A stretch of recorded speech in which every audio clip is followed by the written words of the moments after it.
Assalamualaikum ta'ala warahmatullahi wabarakatuh. Alhamdulillahi rabbil alamin. Wassalatu wassalamu ala ashrafil anbiya'i wal mursalin. Sayyidina wa nabiyina maulana Muhammadin bil qasimil amin wa ala alihi wa sahbihi ajma'in. Subhanaka la ilma lana illa ma 'allamtana innaka antal alimul hakim. Qala al-mu'allif rahimahullahu ta'ala wa nafa'ana bihi wa bi'ulumihi fid dharain amin. Al-amwalu allati talzamu fiha zakatu sittatu anwa'. Adapun harta-harta yang wajib padanya untuk dizakati ada 6 jenis. Dan kemarin sudah sempat kita bahas bahwa zakat itu terbagi menjadi dua. Pertama, zakat badan. Yang kedua, zakat mal. Zakat badan yaitu zakat fitrah. Zakat yang wajib dibayarkan pada bulan Ramadan. Yang kedua adalah zakat mal. Zakat mal kemudian terbagi lagi menjadi dua. Yaitu yang berdasarkan qimah. Yang kedua berdasarkan ain. Ini sempat kita bahas kemarin apa enggak? Apa langsung kita loncat? Kayaknya kita langsung loncat kemarin ya. Yes. Zakat mal itu terbagi menjadi 6 langsung. Ya, ini semua di sini adalah zakat mal. Pertama zakat na'am, sudah kita bahas kemarin. Yang kedua ada zakat naqdan, wan naqdani, dan zakat naqdan sudah kita bahas kemarin, emas dan perak ya. Dan di sini adalah al-mu'asyarat. Sekarang kita memasuki episode al-mu'asyarat. Oke, bismillah. Al-mu'asyarat. Al-mu'asyarat. Zakat al-mu'asyarat. Kenapa dinamai al-mu'asyarat? Al-mu'asyarat ini diambil dari kata al-usyr, artinya 1/10. Karena nanti yang wajib yang dikeluarkan adalah 1/10 atau setengah 1/10, tergantung. Tapi seperti ini kita gak bakalan bahas sekarang. Dari kemarin saya gak bahas tentang miqdar ya, miqdar atau berapa jumlah yang harus dikeluarkan. Karena kita ngaji safinah basic ini saja menurut saya sepertinya terlalu terperinci bagi teman-teman yang mungkin pertama kali belajar fikih, terutama safinah ya. Insyaallah kalau kita nanti naik level ya di kitab selanjutnya. Karena safinah ini literally sebasic itu teman-teman. Saya kadang-kadang merasa kayaknya terlalu rinci deh penjelasan saya. Tapi ya sudah. Zakat al-mu'asyarat ini ada dua. Yang pertama adalah buah-buahan, athimar. Athimar. Yang kedua ada az-zuru'. Athimar, buah-buahan. Apakah segala jenis buah-buahan yang wajib dizakati? Jawabannya tidak. Yang wajib dizakati hanyalah 2 buah-buahan saja. Yang pertama adalah ar-rutab. Yang kedua ada al-inab. Rutab artinya kurma muda. Yang kedua artinya al-inab artinya adalah anggur. Walaupun yang lebih tepat itu bukan rutab dan inab. Yang lebih tepat bukan rutab dan inab. Yang lebih tepat adalah at-tamr. Karena salah satu syarat dikeluarkannya nanti harus kering dia. Jadi kurmanya harus kurma yang kering. Yang kedua inab, apakah segala jenis anggur? Enggak, harus anggur yang kering. Anggur yang kering apa? Zabib. Apa itu zabib? Kismis. Kalian tahu kismis kan? Kismis bro, nggak tahu kismis kamu bro? Buka di Google, kismis tulis. Az-zabib. Az-zabib. Ini, az-zabib. Ada kurma, ada az-zabib. Dan salah satu di antara sekian banyak syaratnya yang harus yang dia itu kemudian wajib dizakati, apakah أو ترجح إحدى الكفتين دخلوا إلى دمشق kaget Syekh Adham. Saya dari tadi dengerin khutbahnya Syekh Adham. Kenapa tiba-tiba hidup otomatis begini khutbah beliau? Gara-gara dia pencet sama itu. Hah? Dikira kepencet. Kepencet apa? Aku gak mencet. Dikira kepencet. Soalnya kan suara manusia, terus suara beliau itu kan tegas gitu, besh gitu. Kenapa tiba-tiba ada suara Syekh Adham? Kenapa tiba-tiba aktif?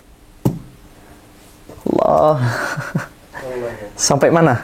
Nah, apakah segala jenis buah-buahan kemudian yang wajib untuk dizakati? Tidak. Zakatnya yang harus dikeluarkan nanti itu haruslah jenis buah-buahan. Salah satu syaratnya mungkin adalah kering, ada jafaf di sana. Makanya di sini haruslah kurma yang sudah kering dan zabib, anggur yang sudah kering, atau dengan bahasa para ulama budu as-salah. Ini. Jadi dia harus sampai di kadar tertentu untuk kemudian wajib dikeluarkan zakat. Ketika belum sampai pada level budu sholah, harus kering, harus yang kemudian layak dimakan, harus ini, harus itu, maka belum wajib untuk dizakati. Yang kedua adalah az-zuru'. Az-zuru' artinya adalah pertanian. Apakah segala jenis pertanian? Jawabannya tidak. Yang dimaksud di sini adalah al-hubub, biji-bijian. Al-muqtatah. Al-muqtatah halatal ikhtiyar.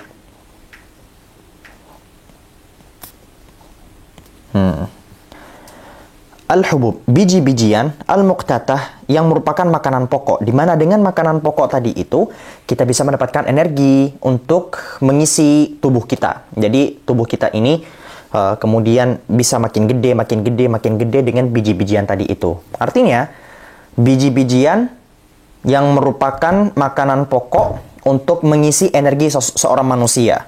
Kapan? Halatul ikhtiyar. Bukan pada masa krisis, alias dalam masa damai. Dalam keadaan yang tenang, di mana kita punya banyak pilihan. Ikhtiyar artinya pilihan. Artinya apa? Pada masa krisis, orang itu akan memakan segala hal. Kertas, daun, biji-bijian yang aneh, atau bahkan daging manusia pun akan dimakan. Sempat terjadi di Mesir, masa-masa penuh kelaparan, akhirnya orang-orang ya makan daging manusia. Makan daging manusia. Kalau mungkin teman-teman pernah nonton One Piece, ya, ada momen Sanji sama gurunya. Nah, gurunya itu makan kakinya sendiri. Itu kalau versi mangganya. Tapi kalau dari versi animenya enggak. Ngapain bahas One Piece? Udah, gak usah bahas One Piece. Intinya, biji-bijian yang menjadi makanan pokok pada kapan? Pada bukan masa krisis. Ya, seperti sekarang. Alhamdulillah kita di Indonesia, sekarang kita sudah memasuki halatul ikhtiyar. Kita tidak menghadapi krisis. Artinya pilihan makanan itu banyak. Nah, biji-bijian seperti apa? Biji-bijian seperti beras, gandum, jagung, dan sebagainya. Itu loh yang wajib untuk dikeluarkan zakat. Dan disyaratkan padanya adalah ishtidad. Al-hab. Artinya adalah biji-bijian tadi itu yang keluar dari bumi itu harus sesuai dengan permintaan masyarakat, di mana masyarakat kemudian makan melalui itu. Seperti beras. Masa iya beras baru muncul kecil ceklik gitu doang terus langsung kita keluarkan zakat? Ya enggak. Dia harus sesuai dengan permintaan masyarakat. Begitu teman-teman. Jadi perhitungan zakatnya setelah itu semua. Sekarang muncul pertanyaan. Apa syarat wajib dizakati muasyarat ini? Artinya kapan thimar dan kapan zuru ini kemudian wajib dizakati? Cukup dengan nisab, tanpa haul. Tidak ada syarat haul. Kemarin kita sempat bahas beberapa mengenai haul. Artinya dia harus bertahan selama 1 tahun. Adapun pada muasyarat tidak. Sekali kamu panen, sekali kamu sudah mengumpulkan sebagaimana ciri-ciri yang telah saya sebutkan tadi itu, maka langsung pada momen itu juga wajib bagi teman-teman sekalian untuk mengeluarkan zakat. Jadi tidak ada syarat haul. Syarat wajib dikeluarkan zakat kapan? Ketika telah mencapai nisab. Ketika telah mencapai nisab. Ketika telah mencapai nisab. Berapa nisabnya? Para ulama menyebutkan khamsatu awsuq. Hujan lagi, Nan? Iya. Wah, banjir Makassar. Saya sekarang lagi ada di Makassar dan banjir. Sekitar 1,5 tahun yang lalu, saya datang ke Makassar untuk ngisi. Dan banjir. Lalu, sekarang saya datang ke Makassar lagi, dan banjir lagi. Saya bertanya kepada kawan saya yang ada di sini, kapan terakhir kali banjir? Dia jawab, ya waktu itu bang yang abang datang. Jadi kayak, setiap kali saya ke Makassar, saya disambut dengan banjir.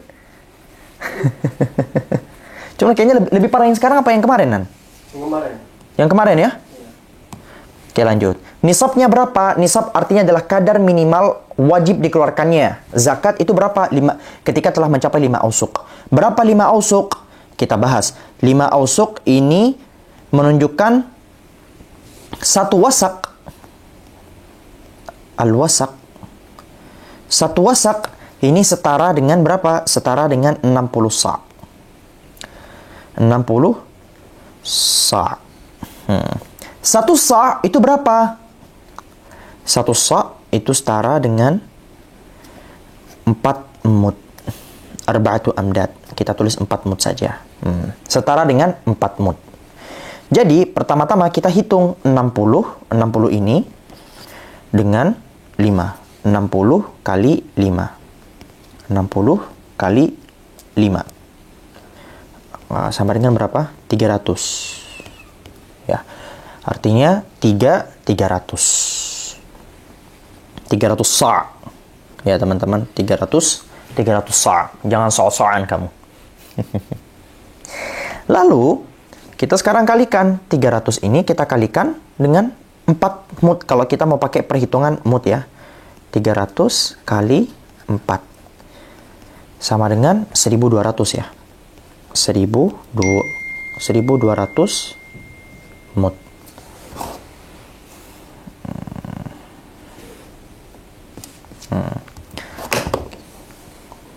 Oke.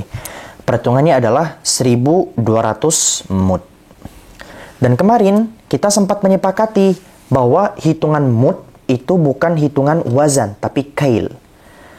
Jadi mud itu bukan berdasarkan timbangan, tapi berdasarkan volume. Ini yang nggak banyak orang tahu. Kadang-kadang orang di Indonesia ini memperkirakan mud itu dibilang 1 mud 0,75 kg. Ini jadi 1 kilo atau ulama. Itu semua kurang tepat sebenarnya. Karena mud itu volume. Volume apa? 1 mud itu berapa? Sebesar tangan yang begini. Ketika orang dewasa dengan tubuh yang normal, dengan jari jemari yang normal melakukan ini. Itu 1 mud. Atau sebagaimana takaran yang sempat kami sebutkan kemarin. Jadi mud itu adalah takaran volume, bukan timbangan. Tapi para ulama sempat membahas, andai kata dia itu mau ditimbang, kira-kira timbangannya itu sekitar 825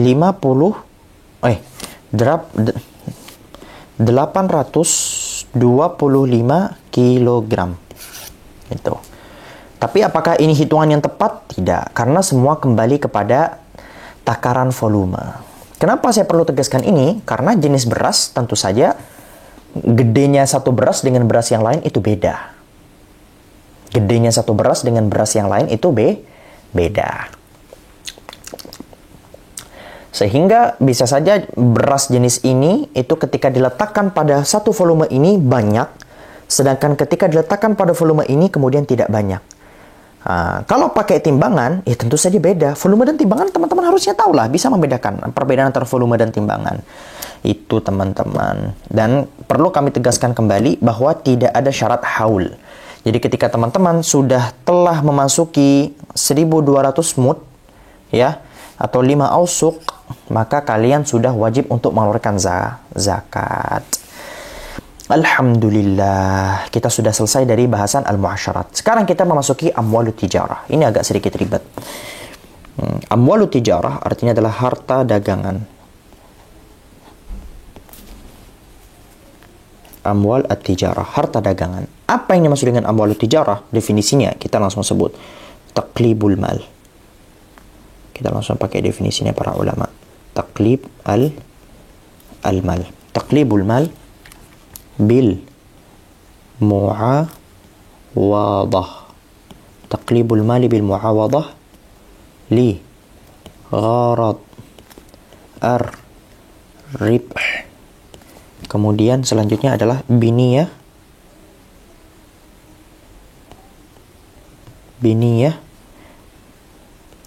tijaratin, ya, 'inda kulli tasarrufin, pada setiap transaksi.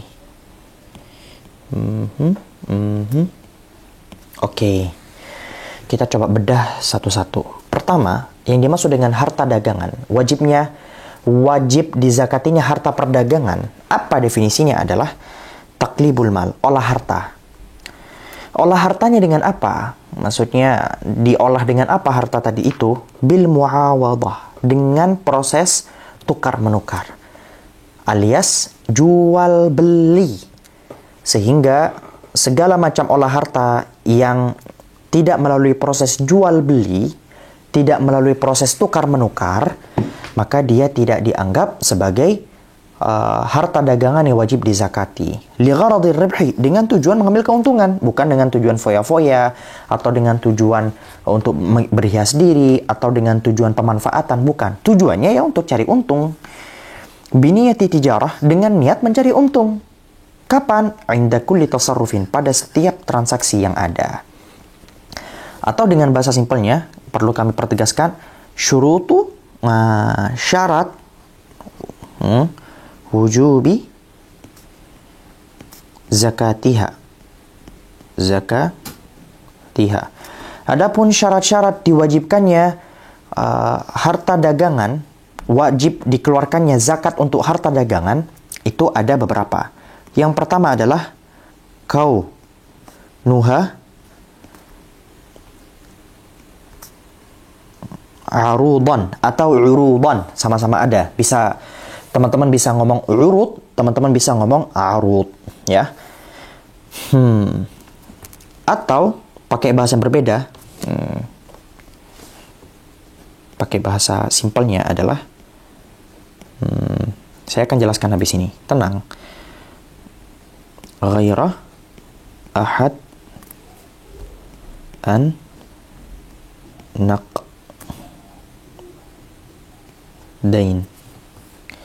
Yang pertama adalah kaunuha arudan. Dia itu tidak boleh barang dagangannya tadi itu yang dizakati oleh teman-teman sekalian tidak boleh bersifat arut. Apa arut? Artinya adalah dia tidak boleh bersifat salah satu dari dua perkara yang sempat kita sebutkan kemarin perihal nakden. Apa itu nakden? Emas dan perak. Jadi, barang yang diperdagangkan tadi itu bukanlah emas dan perak, melainkan selain dari keduanya. Apa? Baju, motor, mobil, kipas, tumbler, lampu, kamera, HP, tas, apapun. Segala macam perdagangan selain dari emas dan perak, maka dianya masuk ke dalam amwalut tijarah. Ya, masuk ke dalam zakat amwalut tijarah. Nah, kalau begitu emas dan perak gak ada zakatnya. Kan sudah kita bahas kemarin. Emas dan perak sudah ada babnya khusus. Sudah ada babnya khusus. Kecuali ketika teman-teman ini mengambil keuntungan dari proses tukar-menukar duit. Ini kan ada banknote dan sebagainya. Tapi gak perlu kita bahas sekarang. Intinya, biar teman-teman gak bingung, barang dagangannya tadi itu adalah segala macam hal di dunia ini yang bisa diperdagangkan selain dari emas dan perak. Paham? Mobil, pesawat, baju. Itu. Kemudian, yang kedua. Yang kedua adalah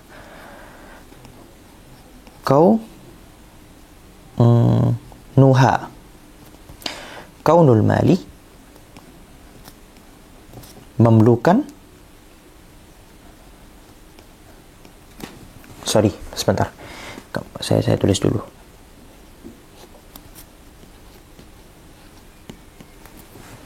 Sekejap ya. Cik ganggu nah. Aduh. Cinta sahabat.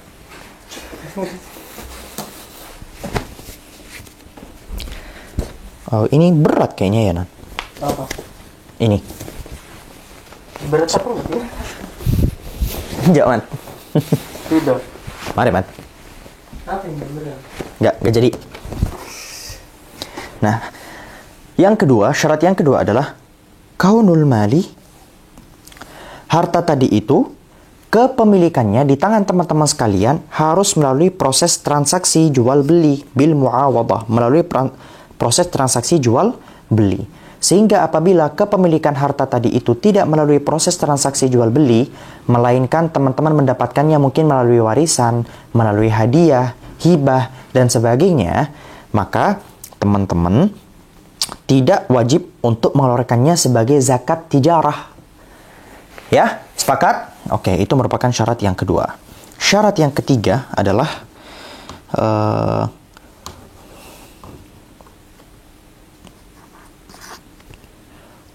wujudu niyah tijarah. Adanya niat berdagang. Adanya niat berdagang. Niat berdagang apa? Niat berdagang yang dimaksud di sini adalah niat untuk mengambil keuntungan. Jadi ketika teman-teman sedang melakukan transaksi tadi itu, transaksi jual beli, teman-teman wajib ya melintaskan di dalam pikiran teman-teman sekalian bahwa teman-teman membeli ini tujuannya untuk berdagang, untuk cari untung. Kapan niat itu harus muncul? Nah, niat itu bisa muncul pada yang pertama, jangan begini. Niat itu tadi bisa muncul pertama halal aqdi, pada saat proses akad. Au fi majlisihi, atau pada majelis akad. Insya Allah nanti kita akan bahas tentang khiyar majelis dan sebagainya. Ini pengertian tentang ini nggak apa-apa teman-teman skip. Teman-teman cukup paham tentang ini dulu ya. Halal aqdi pada saat akad. Jadi pada saat teman-teman melakukan proses transaksi jual beli tadi itu, ketika kalian sedang beli sama orang, beli barang, beli stok dan sebagainya, teman-teman sudah ada niatan mengambil keuntungan dari pengambilan stok tadi itu. Jadi tujuannya bukan untuk dipakai sendiri, bukan untuk berfoya-foya dengannya, bukan untuk pamer-pamer, bukan untuk dipakai sendiri dan seterusnya. Jadi tujuannya adalah kembali ke ini, li gharadir ribhi. Ligharadir ribhi, dengan tujuan untuk mengambil keuntungan. Kemudian syarat yang keempat, mudhi al-haul. Nah, di sini ada syarat haul. Tapi syarat haul di sini itu berbeda. Haul itu artinya adalah telah sampai 1 tahun sempurna qamariyah, ya. 1 tahun sempurna hijriyah. Cuman ada perbedaan. Kalau pada zakat-zakat sebelumnya yang kita sebut pensyaratan haul di sana itu dihitung dari sampainya benda tadi itu pada nisab, maka di sini tidak ada syarat nisab.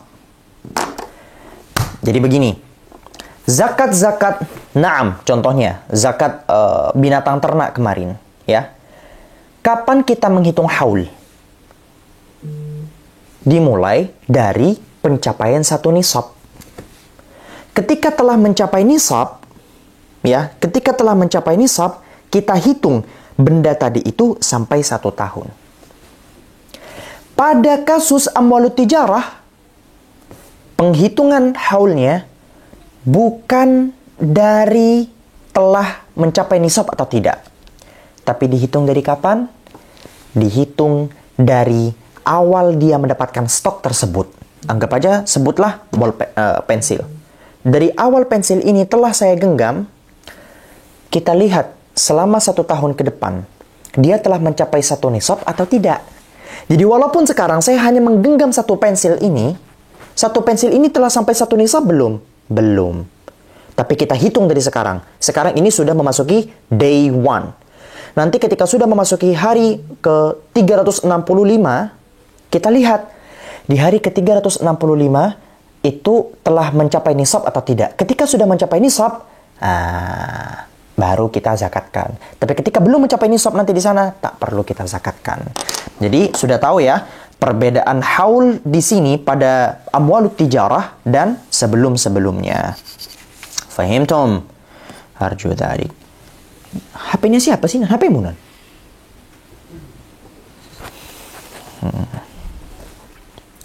Empat. Kemudian syarat kelima adalah Allah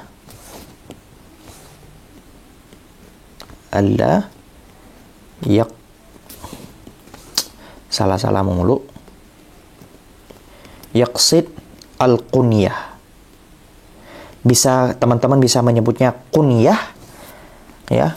Bisa kunyah, bisa qinyah. Begitu juga dengan bisa teman-teman sebut urut atau bisa teman-teman sebut arut, sama-sama bisa. Nah, maksud dengan kunyah atau qinyah di sini adalah teman-teman tidak boleh meniatkan tadi itu, harta tadi itu, kemudian keluar daripada tujuan awal, yaitu sebagai perdagangan. Anggap aja teman-teman beli 10 mobil, ya, dengan tujuan perdagangan. Tiba-tiba teman-teman jatuh cinta dengan 5 mobilnya tadi itu. Terus kalian mikir, wah, 5 mobil ini keren juga.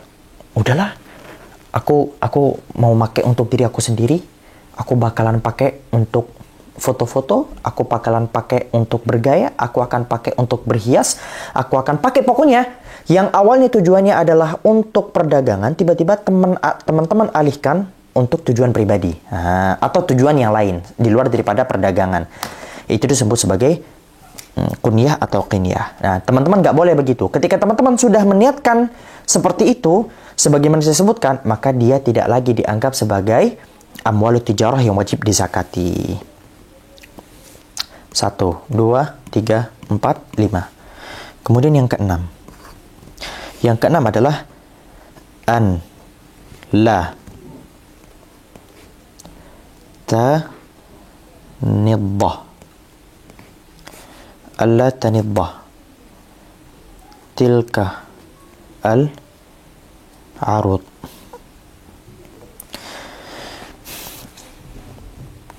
Dan tidak boleh tanid. Tanid artinya nat.